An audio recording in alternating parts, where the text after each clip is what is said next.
En aquel tiempo Jesús dijo a los judíos: yo les aseguro, el que es fiel a mis palabras no morirá para siempre. Los judíos le dijeron: ahora ya no nos cabe duda de que estás endemoniado, porque Abraham murió y los profetas también murieron, y tú dices: el que es fiel a mis palabras no morirá para siempre. ¿Acaso eres tú más que nuestro padre Abraham, el cual murió? Los profetas también murieron. ¿Quién pretendes ser tú? Contestó Jesús: si yo me glorificara a mí mismo, mi gloria no valdría nada. El que me glorifica es mi Padre, aquel de quien ustedes dicen es nuestro Dios. Aunque no lo conocen, yo en cambio sí lo conozco, y si dijera que no lo conozco sería tan mentiroso como ustedes. Pero yo lo conozco y soy fiel a su palabra. Abraham, el padre de ustedes, se regocijaba con el pensamiento de verme, me vio y se alegró por ello. Los judíos le replicaron: ¿no tienes ni 50 años y has visto a Abraham? Le respondió Jesús: yo les aseguro que desde antes que naciera Abraham, yo soy. Entonces recogieron piedras para arrojárselas, pero Jesús se ocultó y salió del templo. Palabra del Señor. Por las palabras del Santo Evangelio sean perdonados nuestros pecados. Siéntense, por favor.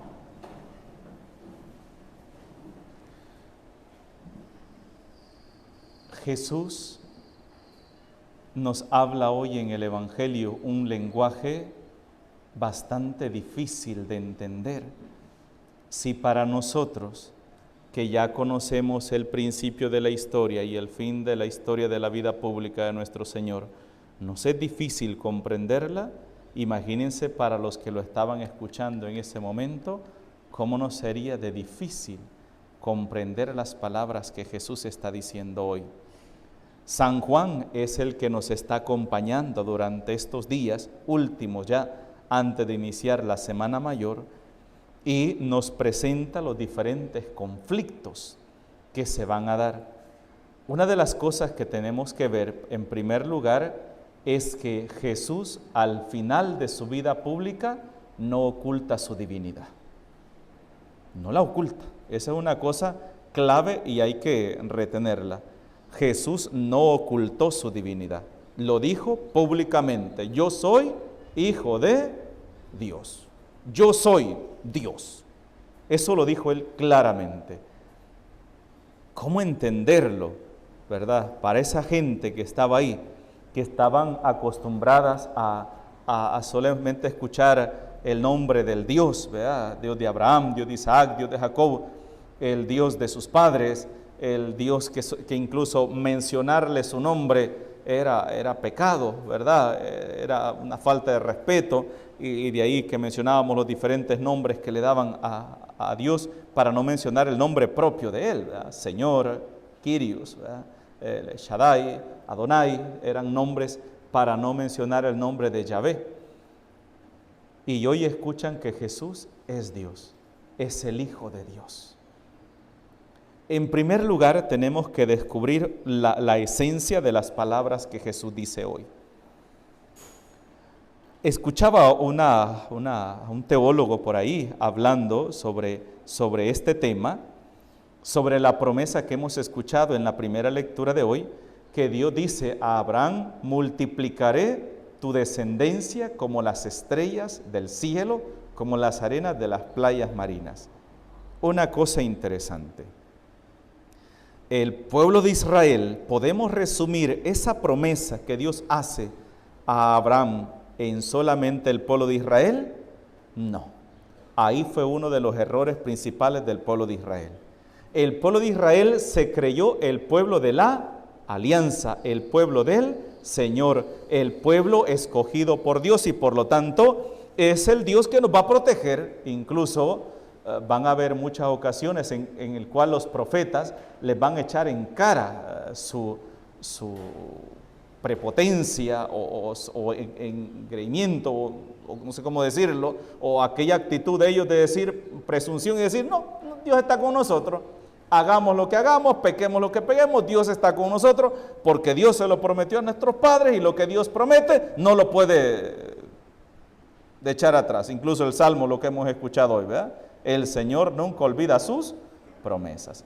¿Se acuerdan cuando el pueblo de Israel está siendo asediado y llega el profeta y le denuncia su pecado y les dice arrepiéntanse, porque si no Dios va a mandar a destruir este pueblo y lo va a destruir junto con ustedes? No, Dios no nos puede destruir, porque aquí está su templo.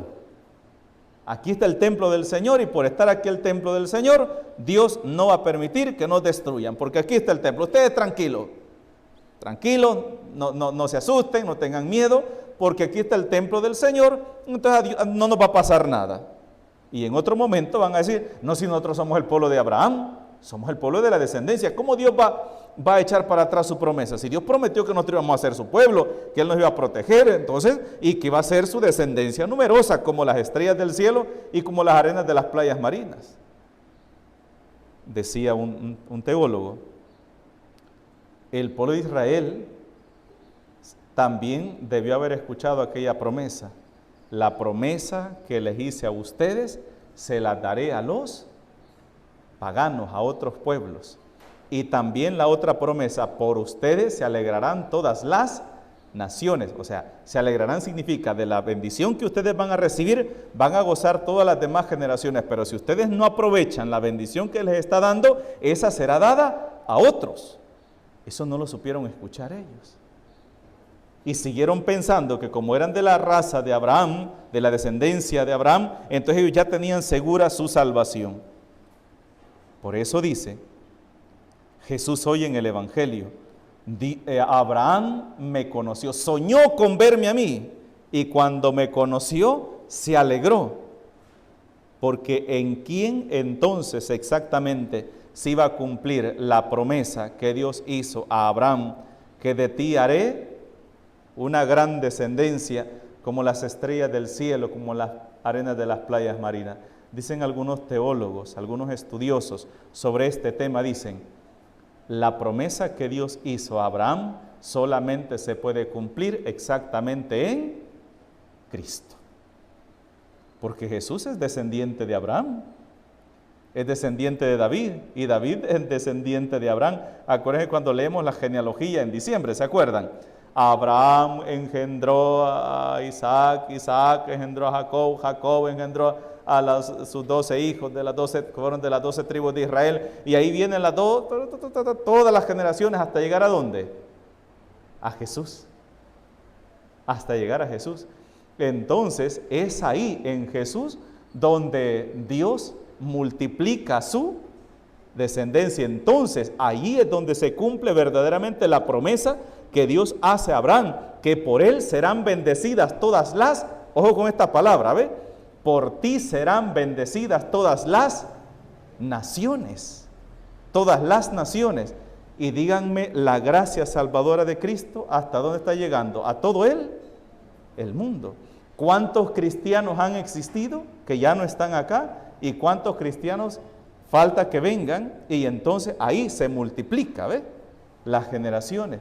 Ahí está hablando, dicen muchos teólogos, no podemos resumir la promesa que Dios hizo a Abraham a única y exclusivamente al pueblo de Israel. Esa bendición tiene que llegar mucho más allá. Y esa bendición la recibimos en plenitud en Jesús, porque es Él, es por Él, ¿ve? Quien se alegran todas las naciones. Y Jesús es de la descendencia de Abraham, tanto por María como por José, ¿verdad? Tanto porque María es una judía, es una israelita. Entonces José es un israelita, un judío. Entonces viene de ellos. Y ahí nace la salvación para todo el mundo. Esto es un dato importante. Ahora bien, con la actitud del pueblo judío, que Dios les echa en cara su arrogancia por creerse que por ser del linaje de Abraham ya lo tienen todo arreglado. Una aplicación práctica a nuestra vida. ¿Cuántos de nosotros creemos que por ser bautizados ya estamos salvos? ¿Creen que por el simple hecho de ser bautizado yo ya estoy salvo? No. Solo por el hecho de bautizarme no estoy salvo. ¿Ustedes creen que un papa se puede condenar? ¿Se puede ir al infierno? Sí. Se puede ir al infierno, se puede condenar. ¿Un obispo se puede condenar? También. ¿Un sacerdote? También. ¿Una religiosa? También. Porque el bautismo no nos garantiza la salvación, sí nos da el derecho a la salvación y nos hace ser hijos de Dios. Pero podemos ser dos tipos de hijos: el hijo rebelde o el hijo obediente. Y el hijo rebelde, ¿a dónde va? A la perdición. Y el hijo obediente va a la presencia de Dios. Entonces, por eso el apóstol Santiago nos va a decir: la fe sin obras es vana, es muerta. Entonces, lo que me va a garantizar a mí mi salvación no es simplemente el que yo haya recibido el sacramento del bautismo, el que yo haya recibido, como muchas personas, ¿verdad? La meta principal, ¿cuál es? Bautismo, primera comunión, confirmación y matrimonio. Ya esto ya terminé, ahora ya estoy salvo. ¿No es cierto? No es cierto, eso no es así. Si no hay perseverancia, y lo que Jesús va a decir en el Evangelio, no todo el que diga Señor, Señor, entrará en el reino de los cielos, sino aquel que escucha la palabra de Dios y la pone en práctica. Ahí está la clave, ¿ve? Entonces, ¿qué significa? Que muy papa puedo ser, muy obispo puedo ser, muy sacerdote puedo ser, muy cristiano de que voy a misa todos los días o todos los domingos puedo ser, pero si no pongo en práctica la palabra de Dios, no estoy haciendo nada. No estoy haciendo nada, ¿verdad? Y eso a veces nos cuesta entenderlo a nosotros. Por eso decía una predicadora por ahí, decía que la conversión más difícil es para aquella persona que se cree buena. Esa es la conversión más difícil.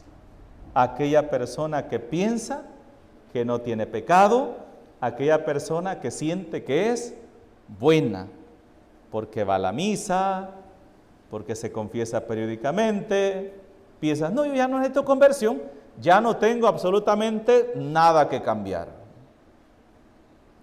Me acuerdo una vez estudiando en teología moral y nos explicaban que existe el pecado mortal, pecado venial y las faltas. Y decía en esa clase, el que yo tenga faltas, ¿es ya razonable para confesarme? Sí. ¿Y cuáles pueden ser aquellas faltas? Aquellas actitudes de descuido. Descuido, quizás no son pecados veniales, imagino que son falta, descuido, pero ya es una falta. Pero decía Monseñor Oscar, si me pica un zancudo, no me pasa nada, pero si me pican 100 zancudos, ya voy a sentir la roncha, pero si me pican 1000 o 10,000 zancudos, ahora bien, si cada rato paso cometiendo faltas de descuido, y no hago nada por corregirlas, aquí es donde viene, aquellas faltas que yo cometo y no hago nada por corregirlas, Santa Teresita del Niño Jesús nos enseña mucho en cuanto a eso, de las faltas que ella consideraba, faltas a la caridad, faltas, ¿verdad?, de paciencia, entonces, que ni siquiera lo exteriorizaba ella, pero en su corazón lo sentía, en su pensamiento lo consentía, y pedía perdón, y en su libro de sus confesiones lo dice ella, como por ejemplo cuando se enojaba interiormente con una hermana, y consintió el enojo, aunque por segundos, pero lo consintió, pero después estaba confesando, Padre, consiento que en mi corazón, pero imagínense, por ejemplo, un ejemplo que ponía bien interesante, cuando llegaban todas las noches, llegaban a despedirse del Santísimo en silencio, ¿verdad? Y había una monjita que le rechinaba la rodilla, ¿verdad? Era hincarse y ya tenía seca la bisagra, ¿verdad? Entonces le rechinaba la rodilla cuando se hincaba y a ella le molestaba porque ella lo que quería era silencio, ¿verdad? Para orar con Jesús, y le molestaba y la paz, ¿verdad? En su corazón, y esta hermana, ¿por qué no se queda quieta, verdad? ¿Por qué no se queda quieta?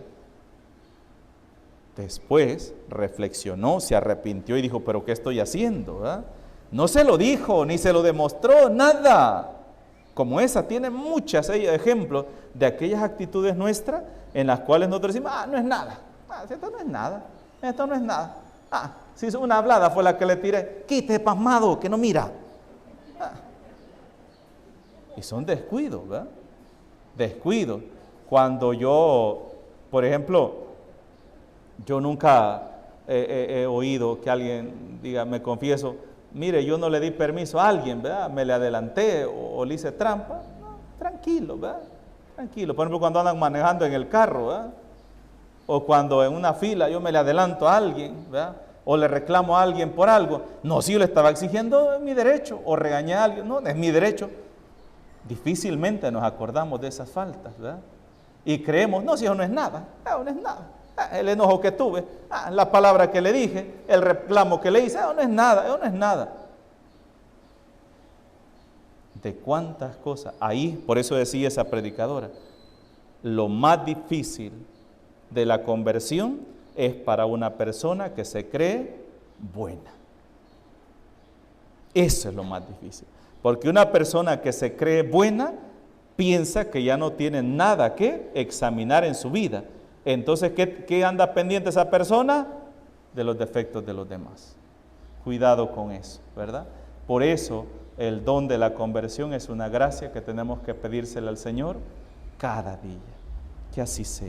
En el nombre del Padre, del Hijo y del Espíritu Santo.